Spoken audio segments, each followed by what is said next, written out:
What if we make it an incentive so that if a company is willing to adopt this tool, then they are also making these AI assistants more valuable because these AI assistants are becoming more useful to the consumer because it's able to do more real world, it's doing real world tasks and not just writing poetry.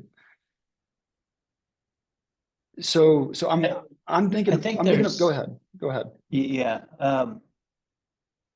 one of the hardest things, and probably not really talked about a whole lot around being a founder, is timing Yeah. and gauging where the market is at and where the appetite is at.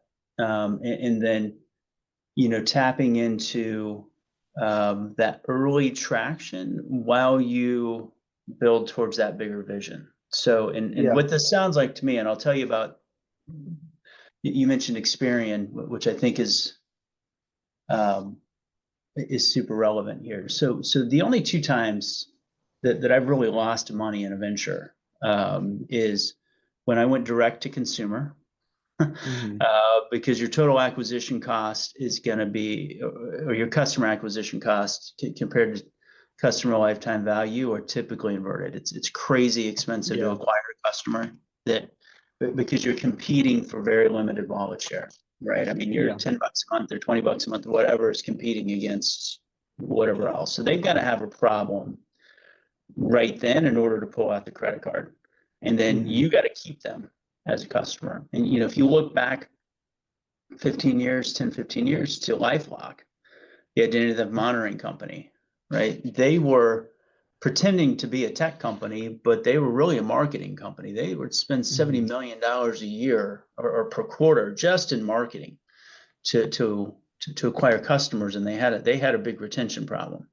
When we launched our second company, we went after it was social network monitoring of teenagers, of kids for cyberbullying and sexual predation and reputation management.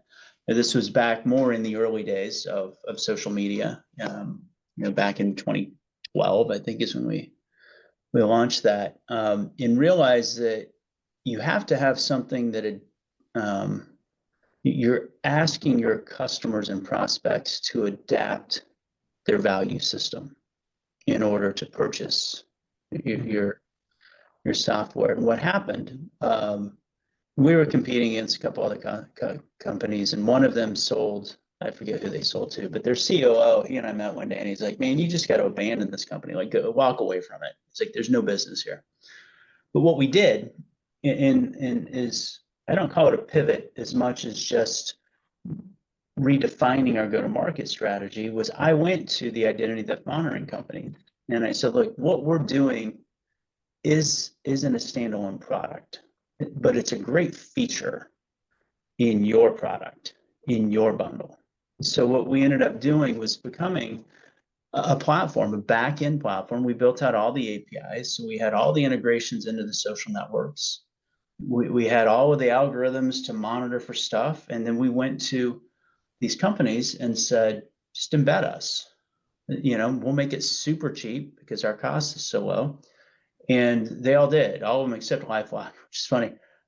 We ended up selling that company to Experian because Experian has one of the largest consumer bases of identity theft monitoring, right? They're a credit union, but they've got all these consumer products that you're talking about, right? And so they ended up rolling us up into that. And what that did is it took our core product and our mission, which was really stayed the same, right? Like we wanted to get kid protection, call it at scale.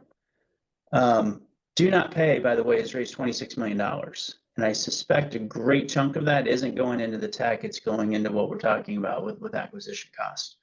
But we found that distribution, right? So we focused on the infrastructure, the algorithms and all of that stuff, because it is kind of a two-sided market in some aspects. And